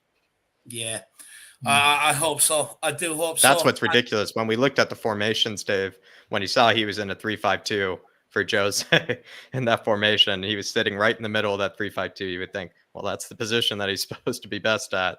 And it still did not go well. So I think we looked at the stats. He was like the worst player on the pitch, I think. He had the worst rating in that that game as well out of all the players. So we'll see. We will. And look at this. With both Rodrigo, Bentancur and Ollie Skip missing again. Obviously, Winks, he should start today. And he did play a lovely pass in the build-up to Doherty's goal at the weekend. Can that be the confidence he needs to kick on and be more adventurous on the ball? Because whether we like it or not, we will need him if we, when he steps in, to have good games, if we want to have a good end to the season. So the way he played at Leeds at the weekend, can he kick on from that? I guess that's a question we've all asked ourselves for what, 3, 4, maybe 5 years now. It feels it kind of feels it's one step forward back. I mean, I watched the game at the weekend, and it was only after about 30 minutes. I'm looking at it thinking, I've seen Harry Winks yet, because he's not really there as a big player and part of the team, but he needs to. I mean, he's got to be, as much as Conte's given him the praise and he's a big player and he's a squad player, I don't genuinely believe that. I think that's part of the motivation of, you're good enough for now because I have no choice. But, if we get our windfall in the summer and we start replacing these players, I can't see Harry Winks being there. So the only way he's going to be there is to start doing what he's paid to do. And that's stepping up and having some good games. But it's a nervous position because, there's obviously no depth tonight. But, if you were suddenly saying tonight in the pump-up show, and it's like Bentancur's ready, Skip's ready, do we believe Skip's going to play? Do we believe Winks is going to play tonight? I just don't see it. I would say of the four of them, he's fourth choice. Yeah, absolutely spot on. Absolutely spot on. Look, for me, I've seen this before. Look, I remember under Jose Mourinho, I think he had an assist against Leeds as well, and he failed to kick on from there. So I really do hope that this time he kind of does give him a bit of confidence and he can kick on, because whether I like it or not, he's going to be here until the end of the season and we will need him. But Philip Brady, Højbjerg has the most tackles in the opposition's final third out of anybody in our squad. Does this show how crucial he actually is in keeping our attacks alive? Well, yeah, I mean, I'm a big fan of Højbjerg actually moving that little bit forward from his ultra defensive role, because that's what he does best. He's done it for Denmark, And he's done it for, like, the pass to Harry Kane the other day. As I said before, he couldn't have made that from the halfway line. Yeah. He made that from an advanced position just outside the penalty area, and that's where he does his best work. He'll break up as many attacks there as he will on the edge of the D or on the halfway line. So, like, I mean, he to me, Wink should be the one that sits back. Højbjerg should be the one that moves a little bit further forward, and he's a divisive player. I keep saying this. I mean, you've seen the reaction to him. Some people love him, some people hate him, some people don't only rate his average. He's way more than average. He is a cog in our machine that we find it hard to do without. Like, for example, say now he falls down the stairs at home and isn't playing tonight. What sort of dread would that fill all Spurs fans with? Not to have Højbjerg and just skip in the midfield tonight. Well, not you're skip, lying to yourself. Winks. Yeah. You're lying to yourself if you're not sweating. Yeah. How would we feel going into tonight's match without Højbjerg? I know I'd be very, very worried. Yes. So that's how important he is to us. Absolutely. No, 100%. Absolutely. And also, people have said, Philip, that, he doesn't make most Premier League sides. I feel like they're just like, you really think about it. If Højbjerg all of a sudden went on the market, you'd see probably 8 or 9 Premier League clubs like immediately just throw in a bid right away to probably just take him and put him in that side. I just look at every single stat in the Premier League. You look at the way that he plays. I think most Premier League sides would be happy to have a Højbjerg. Snap him up. And Jack, look, let me ask you, Pirlo, Emil Busquets. He did play a delicious ball over the top to assist Harry Kane's goal. And compared to the rest of the squad, he has the most passes completed into the final third, more switches of play, and 4th most shot created actions behind Kane, Son, and Lucas. Do these stats show Højbjerg's passing is actually underrated? And does it put an end to the notion that Højbjerg can't pass a ball, especially with his pass against Leeds Harry Kane? Dave, there is some narrative. I don't know. I think it's been drawn up by Winks fans, just being extremely jealous of Højbjerg's passing range. But there is some narrative that Højbjerg can't pass. We just saw it on display, yesterday, Dave. The whole time we were kind of debating for Harry Kane's goal. Was it the pass? Was it the goal? Was it the finish that was better? The whole time we were just looking at that pass from Højbjerg. We were thinking, who really else in the squad could probably play that pass? When you actually think about it, I hate to say it, Winks is not playing that pass into Harry Kane's feet. He doesn't even see that pass, to be honest. And then as well, Dave, even with the stats you just mentioned, the most shot creating actions, everybody. So literally that is any sort of pass, dribble, tackle, whatever, that leads to a shot right after. If Højbjerg has the most behind Lucas, Kane, and Son, that means, to a degree, he is our 4th most creative player, however you want to look at it. The guy has the most passes into the final third, like you said, Dave. I don't know. I mean, the narrative that he can't pass, like I said, I think it's just been drawn up by some Winks, theorists and, conspiracy theorists and things like that, Dave, just to, make it seem like Højbjerg just isn't as good as what it looks like. Because also the seeing eye test at times, you just see what Højbjerg Gino can do on the ball, Dave. And I don't know. I just don't see it. I don't see the narrative. No, look, I think people are expecting it to be Glenn Hoddle. Your famous old saying, Jack. I think people are expecting to be Glenn Hoddle when it's not the sort of player he is. But look, people are expecting him to be Glenn Hoddle when we have Casemiro. I think that's basically what it is. I think that's what it is. Yeah, but even when you look at his pass, the way he put that over the top, compared to Winks' pass, and Derek Hutchins says here about Winks' pass, which is true, and I am going to remind you of something. He says the gap that Winks played the pass through was as wide as 4 lanes on the M1 motorway. He could not miss. What I will say is he missed one of those before. Don't forget there was one where a couple of games, it was a bit ago, where he had so much space to play Harry Kane through Chelsea. It was against Chelsea, so much space. You could have fit the Titanic through there, and he still couldn't deliver the pass. So I wouldn't say he could not miss now, Derek, because he's proven against Chelsea he can definitely miss that ball for sure.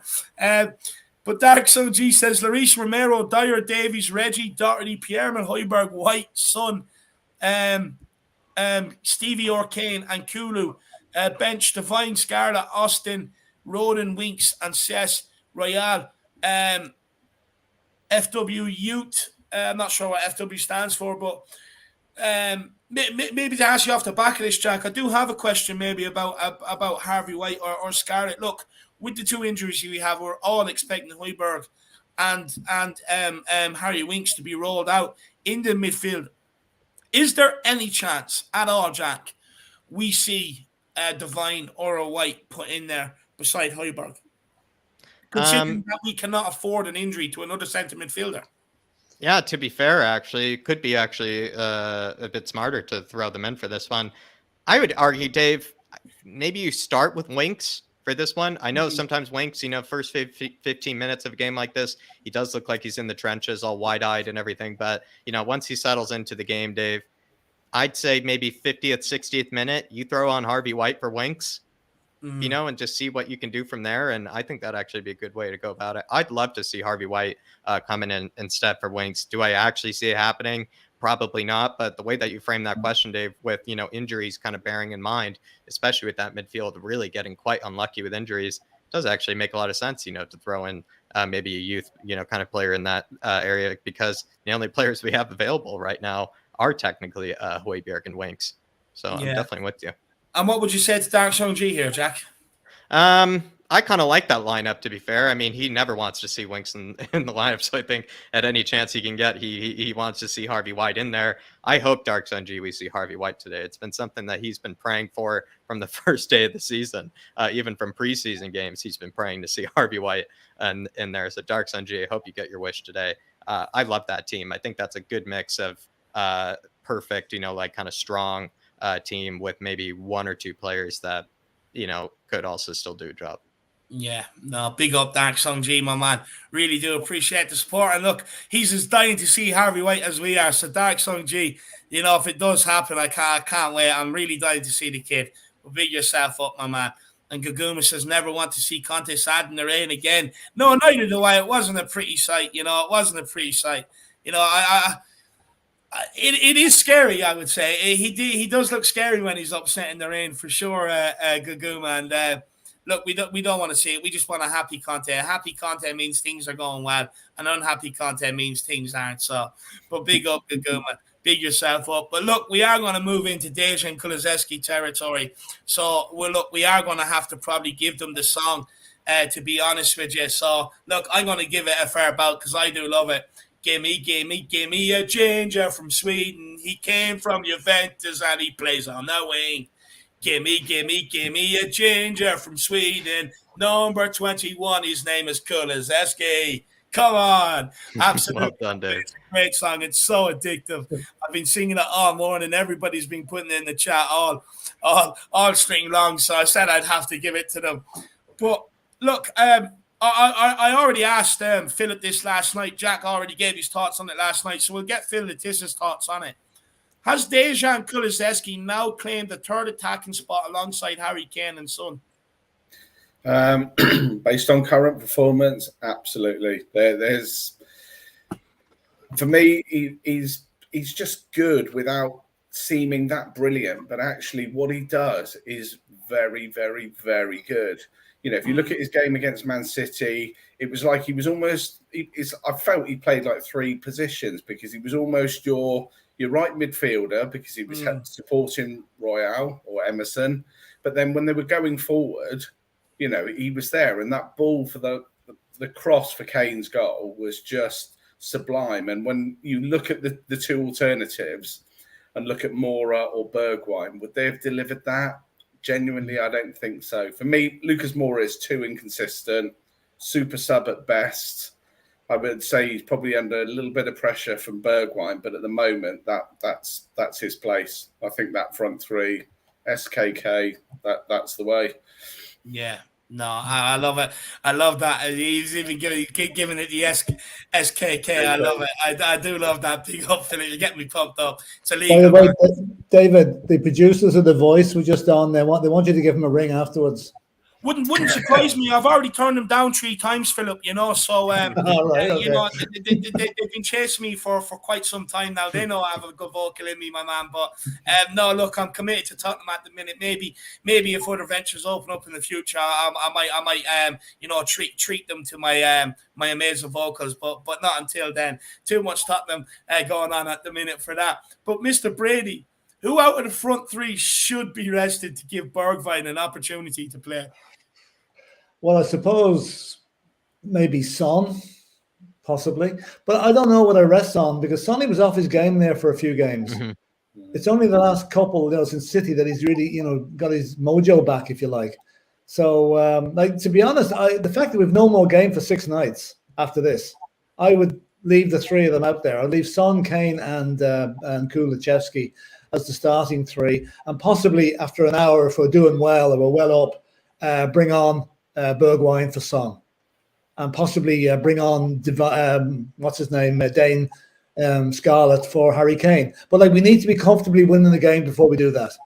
Yeah, and when is a comfortable win for a Tottenham fan? I mean, I've seen games we've been 3-0 up with 5 minutes to go, and I'm still looking behind the couch. Yeah, So it's a difficult last minute. That's the only time. 4-0 last minute. You're like, yeah, we've got this. We're done. Yeah, but up to that, you're always wondering. Even on Saturday when Leeds, I was hoping for a clean sheet. And when I saw Davies give away that free kick, I said, here we go. Yeah. And only 3 inches away from being a goal, so you can never relax. But start the front 3 and finish off with a different front 3 if needs be, as long as we're comfortable to do that. Yeah, no, spot on. And absolutely spot on. And big up, Killian. It's good to see you in, my man. Hopefully you do have the Budweisers in the fridge as well for the game tonight. I know you did on Sunday, so you're going to have to keep that ritual, Killian, until we lose a game. So hopefully you do get them Budweisers in the fridge, my man. Big yourself up. Good to see you. And you did miss the Doherty talk. This is twice in a row now, Killian. You've missed the Doherty praise and the Doherty talk, my man. Come on. Big up. Jack, what does Bergwijn need to do to take his chance when it does come tonight? Or is there anything he can do to dislodge Kane, Son and Lucas? Or Kane, Son and Kulusevski, sorry. What can he do to dislodge them? Probably score more goals, Dave, is probably a good way to go about it. Actually take his chances. We saw that, last season with Mourinho. There was this narrative that he wasn't given enough chances under Mourinho. I don't know if you remember, Dave, but it felt like he played 20 games in a row at right wing at one stage. And, he couldn't find the net at any sort of game. And he's been brought in originally. I mean, Bergwijn, he gave us something to remember, of course, with Leicester, but he's been brought in originally for quite a hefty price to be that third goal scorer to help out Kane and Son. Not to, be a provider or anything, but to actually be that third goal scorer to kind of relieve them of kind of all the pressure, to kind of, relieve them of all the kind of, all kind of the carrying, you might say, to a degree.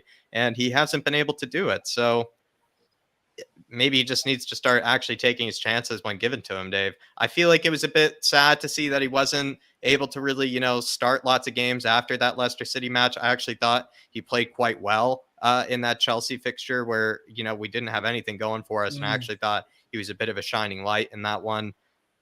I don't know, Dave. I feel like Bergwijn, it's just so hot and cold sometimes with him. And I think what he just basically needs to do is just put the ball in the net when given his opportunities. And even recently, Dave, he had that little sub cameo and he missed 2 pretty good chances, which you kind of have to think about it, where that's basically all it comes down to him is just finishing.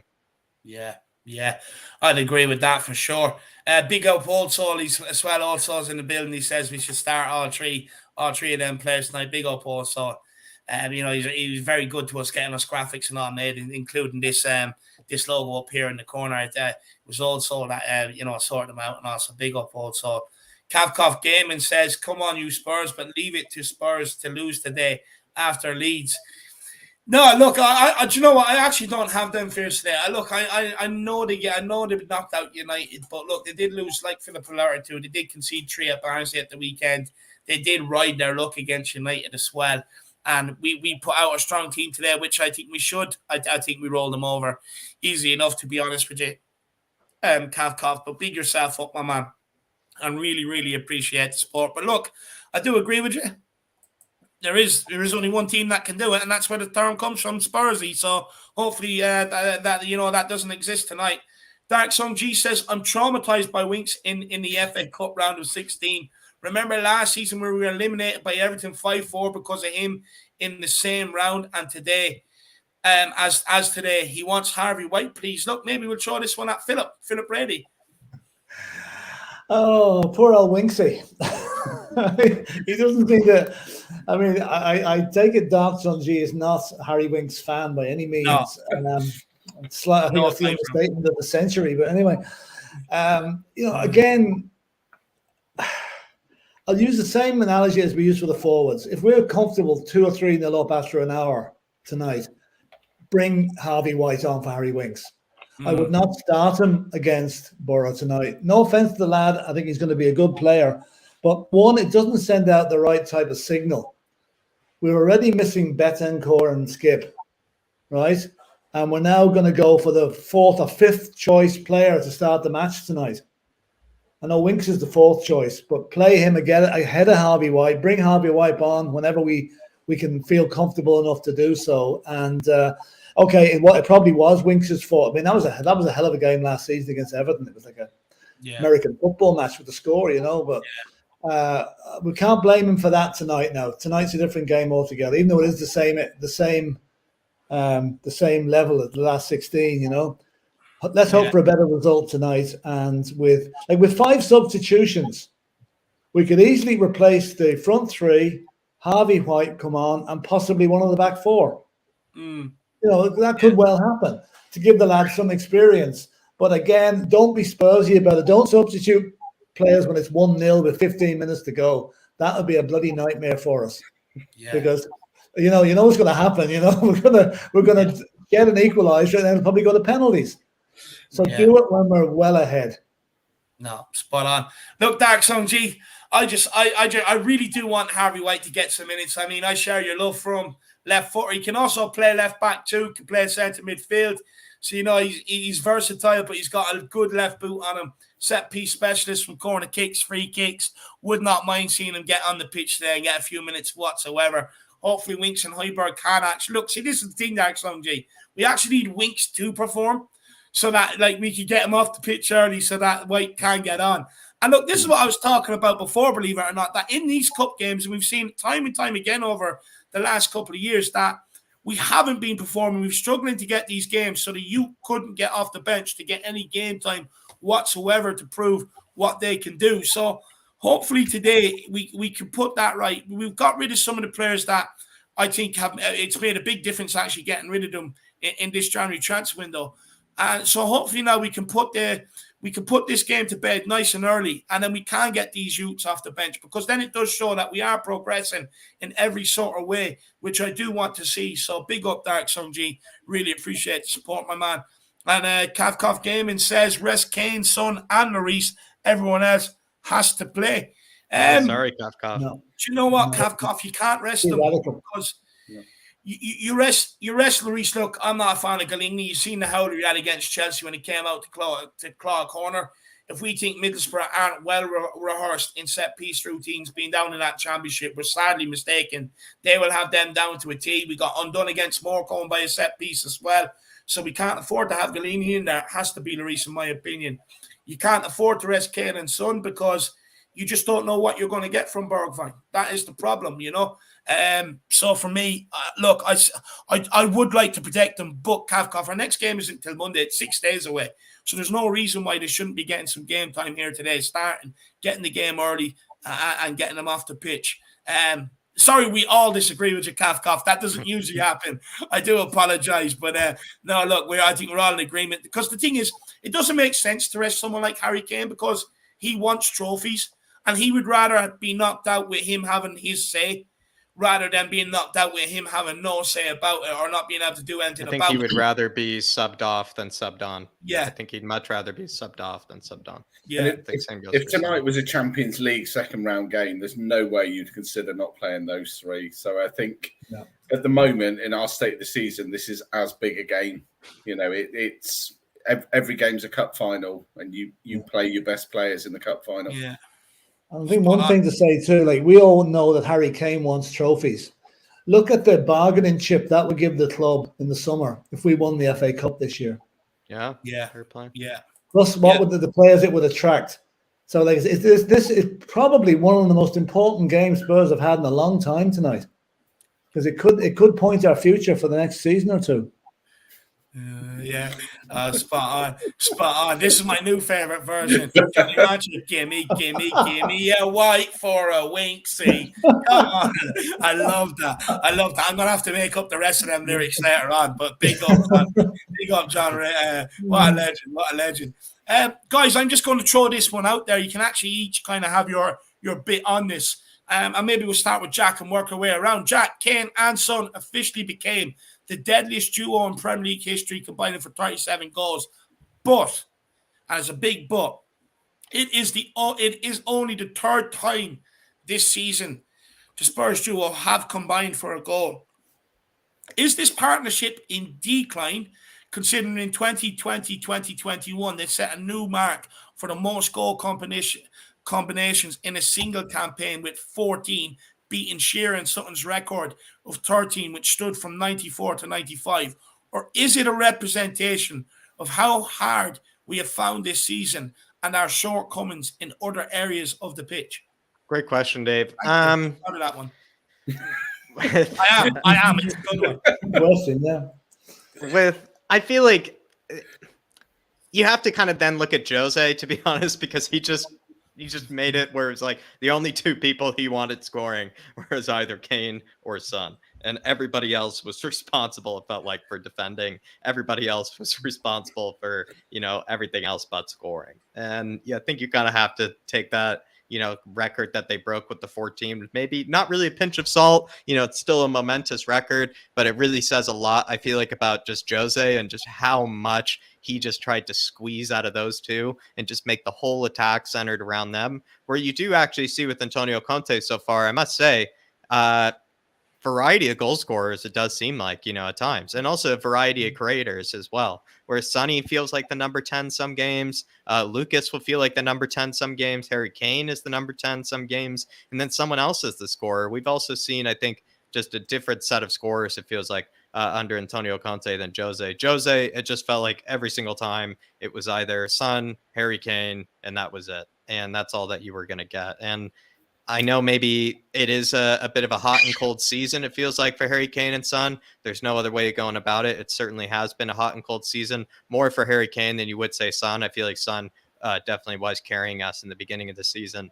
But I don't know, Dave. I think it says actually more about Jose, actually, than it really does even about this season. It's just Jose just really, like, all he cared about was just having Harry Kane and Son be the goal scorers. He didn't really want, it felt like, anyone else to be.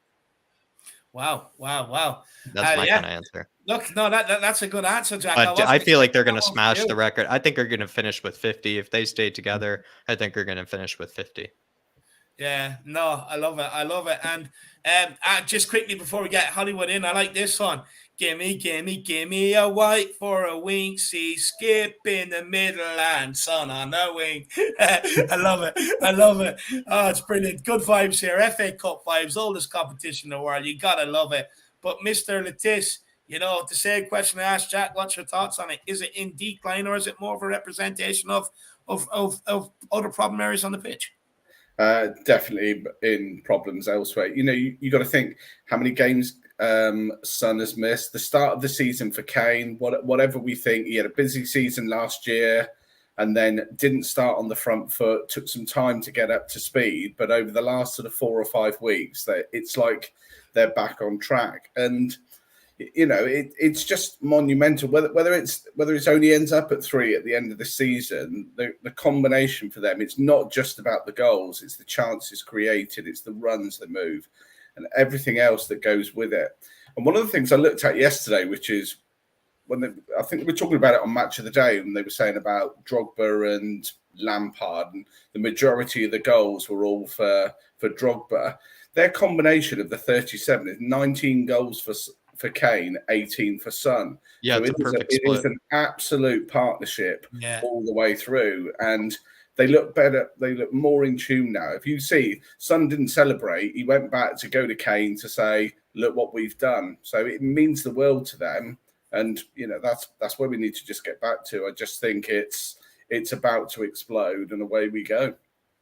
Doesn't that show that they can do each other's job, Phil? That it's so perfectly split? Because you know, if they both did their own sort of role, you would see like Harry Kane 31 assists, you know, Son, you know, with the rest of them being goals. But the fact that it's split down the middle like that, in fact, maybe shows that they can kind of do each other's jobs to a degree. Well, you see where Kane picked up the ball from the pass on Saturday. It was almost like he was a deep lying central midfielder, not your striker.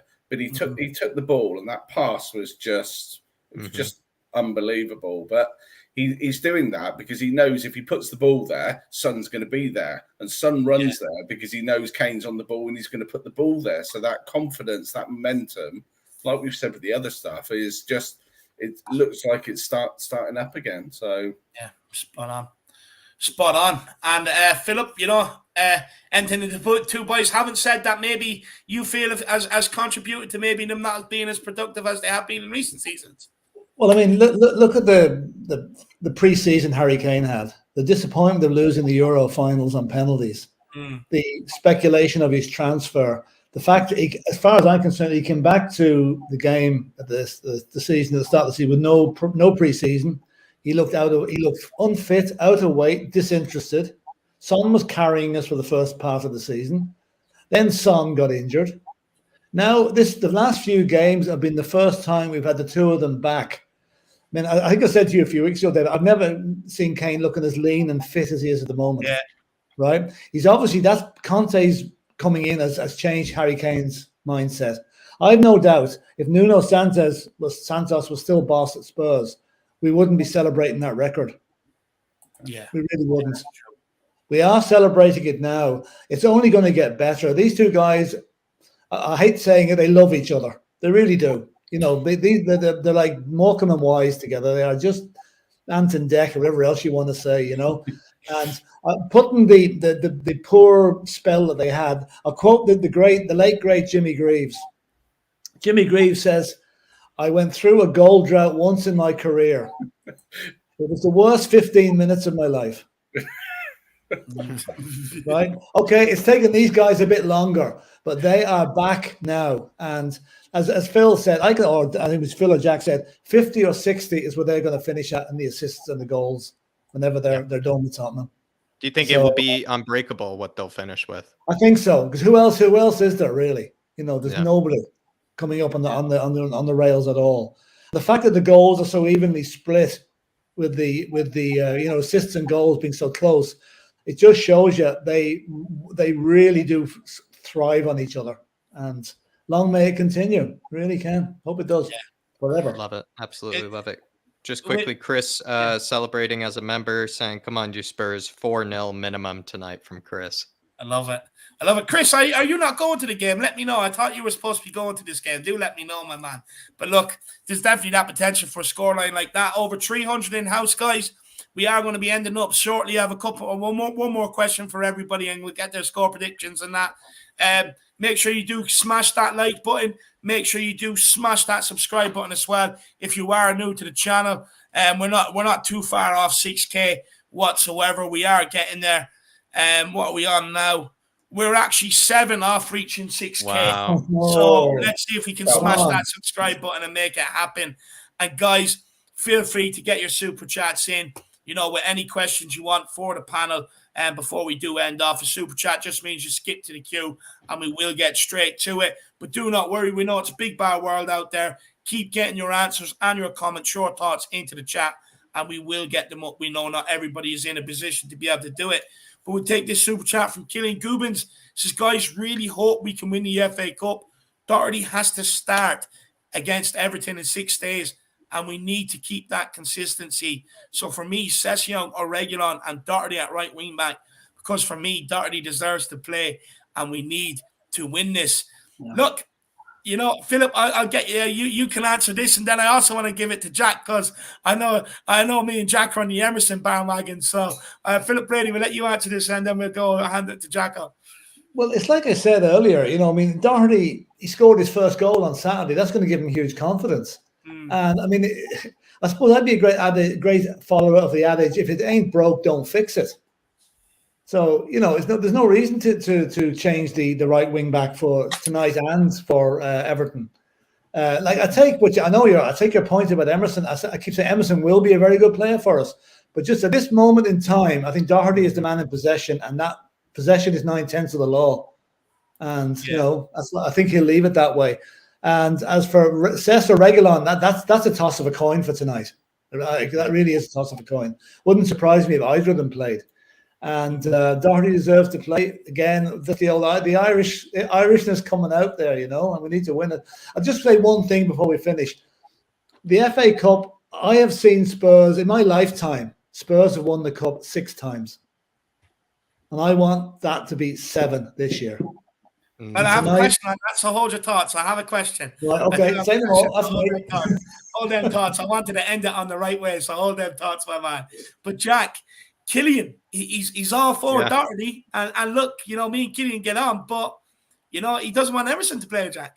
I see where he's coming from. I mean, if Doherty is going to show Dave any of that Wolves form, you probably would say you got to give him a chance, give him a few run of games, in order to do so. I would say as well, if he is coming up against a low block team where we're going to be having the majority of the ball, maybe even camped in their half, you could say, you would much rather have Doherty. You would much rather have Doherty than you would Emerson. So, Killian, I'm completely with you. I think this game is far more made for Doherty than it is for Emerson.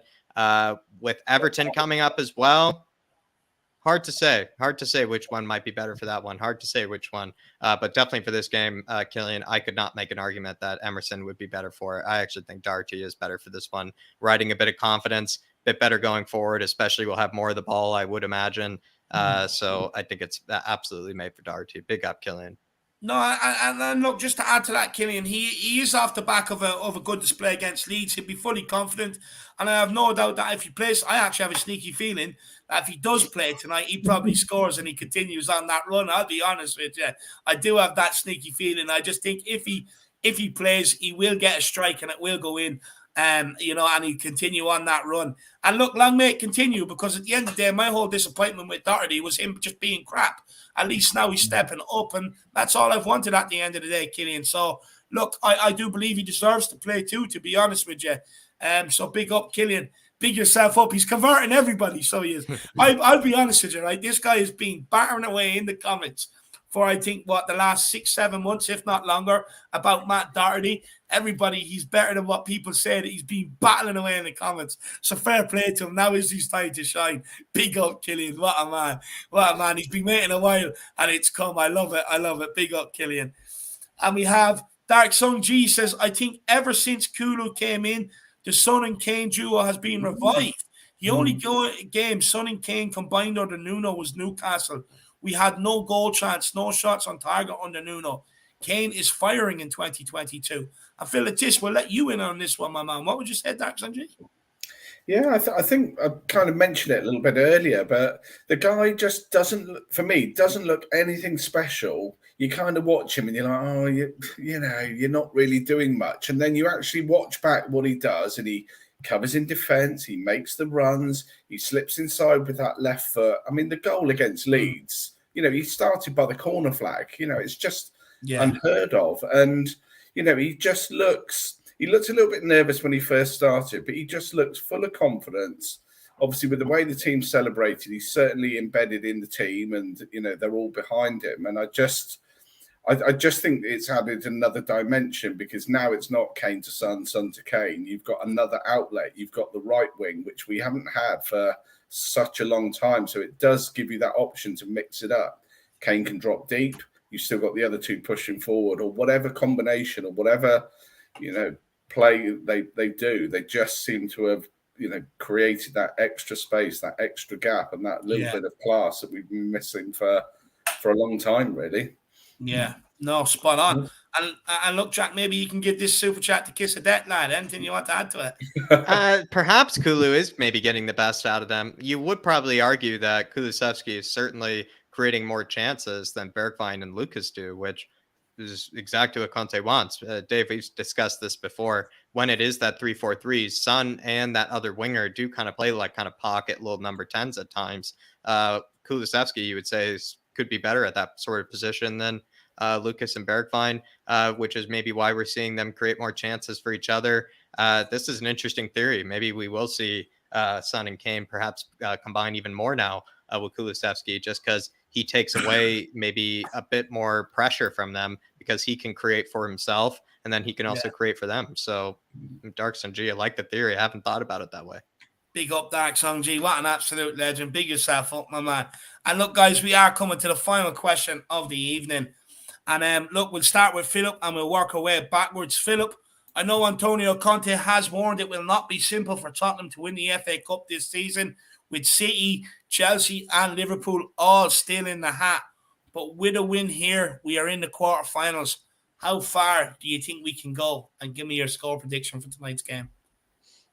I mean, there's no reason why we can't win it. You know, okay, all we possibly need, win tonight and get a favourable draw. Like the one team we don't want in the next round is the obvious one, Chelsea. You know, although I've just after reading there, someone's put it up on the Irish Hotspur that they reckon Abramovich is now open to selling Chelsea. Yeah, it's just been come out the last couple of minutes. Well, we don't want to get Chelsea. Like our ideal win or draw tomorrow will be to get Huddersfield and Nottingham Forest in the quarterfinals. Hope that Man City and Chelsea play off against each other. And maybe Everton take care of Liverpool. You know, that's then that's us. We got the cup. You know, I want to see them win the cup. I mean, the FA Cup is a very special competition to me, and I will never forgive Manchester United for devaluing it back in 2000, whenever it was, when they pulled out of it one year. That was the beginning of the decline of the FA Cup. So they you know, very, very bad move that. 2-0 to Spurs tonight, and we will be there or thereabouts to win this trophy this season. And it'd be absolutely, like, of all the previous 8 wins that we've had, this is probably the most crucial one for us, because it'll mean we'll keep our best player and keep the manager. Yeah, absolutely spot on. Absolutely spot on. Well, look, Philip, I want to say a massive thank you for your time today. Really love listening to you, my man. I really love having you on. And you've been brilliant as always. I'm sorry about the wife's intervention there. That was unplanned. No, I actually loved it. I actually brought a bit of humour to it. I loved it, to be honest. Next time, just tell her to come through, shout and come on, you Spurs. You want to hear what she was saying, which was coming through. I hope that didn't come through on mic. Which is, oh, Jesus, not more football. Brilliant. Oh, it's brilliant. No, do not apologize at all. I had a good chuckle. I love it. You know, look, my missus does the same to me sometimes, comes storming through, and I'm like, do you mind? You know what I mean? It's brilliant. It is brilliant. But Phil, same to you. You know, how far do you think we can go? And what's your score prediction? And where can people find you? How far can we go? I guess you've got to be in it to win it.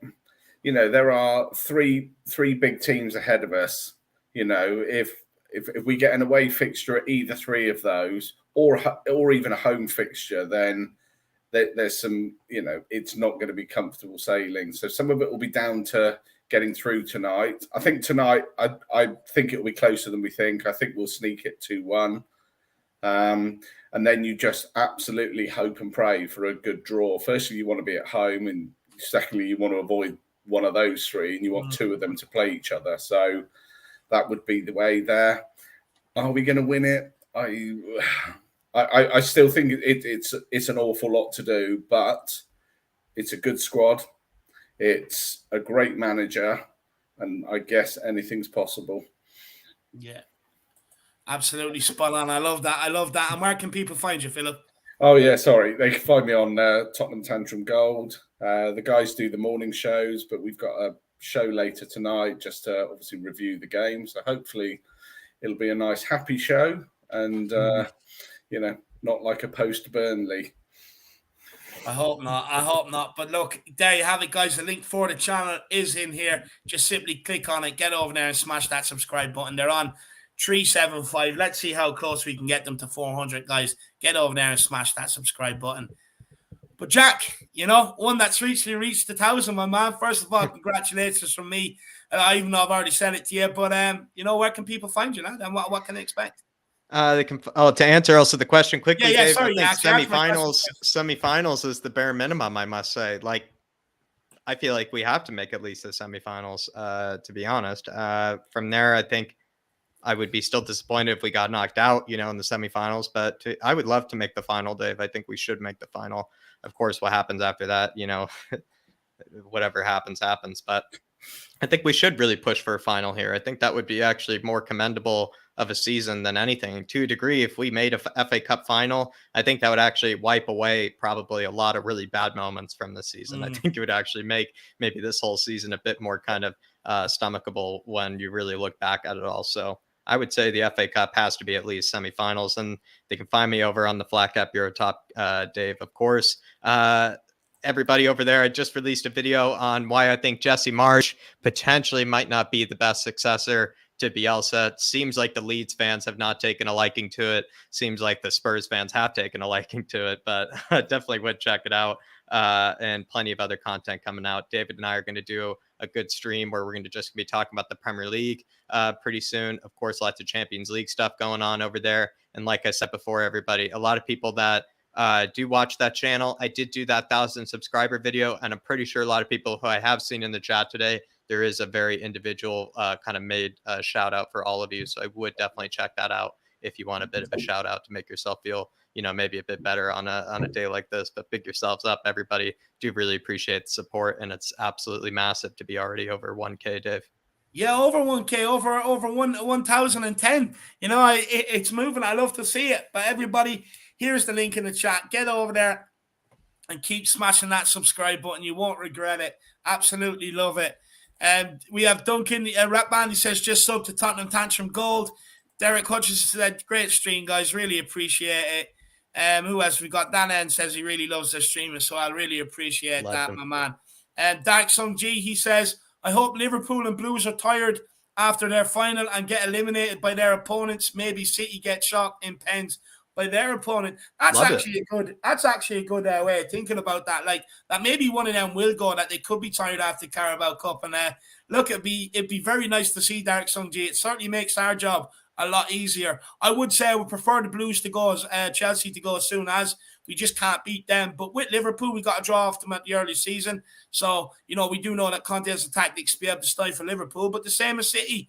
So, look, I'd rather them two stay in it and then them stay, because we have got results against them, whereas Chelsea, we haven't. But big up Dark Sung G, my man. I really do appreciate the support, my man. And look, with City and Europe and all, how serious will they take it? It remains to be seen. And Sebas Wolf 28, he says, Jack, if we win the FA Cup, I will run down naked in Manhattan with Spurs flag screaming, come on, you Spurs. So, Jack, if you randomly hear someone screaming that by your window, you know who it is. I mean, what I would recommend, Sebas, is, maybe just do it down the whole Brooklyn Bridge, man. Just do it from Brooklyn Bridge, and just cross the whole, have a nice view. Fifth Avenue, I wouldn't recommend, probably would be bumping into too many people. You want to have like a street where you have a straight shot, you don't have to, step out of, someone's way. You're not going to get, run over or anything. So I would say maybe something like Soho or maybe Chelsea area, maybe Sebas, because you just want to be on a road where, you can run full force, like Emerson does down the wing. So no one's in your way, my man. So I would say maybe, Chelsea area. I would pick Chelsea area. Maybe just run down the high line full force. I love it. Love it, Sebas. Big up, Sebas. What an absolute man. What a legend. You don't want someone, once he gets going, Sebas, Dave, you don't want someone to get in his way. So I would say don't pick a crowded, street. Pick a, with a lot of real estate, a lot of space in front of you so no one gets in his way. What I will say is, make sure you have the baby oil on so that if people do start chasing you, they won't be able to grab you when they jump on top of you, Sebas. You'll be able to slip away. So make sure you're fully loaded up with the baby oil, my man. And, honestly, we'll be doing here after the match, doing the post-match like we always do, sitting here for a chat. And then you just hear, come on, you Spurs, going by Jack's window. It's going to be so funny.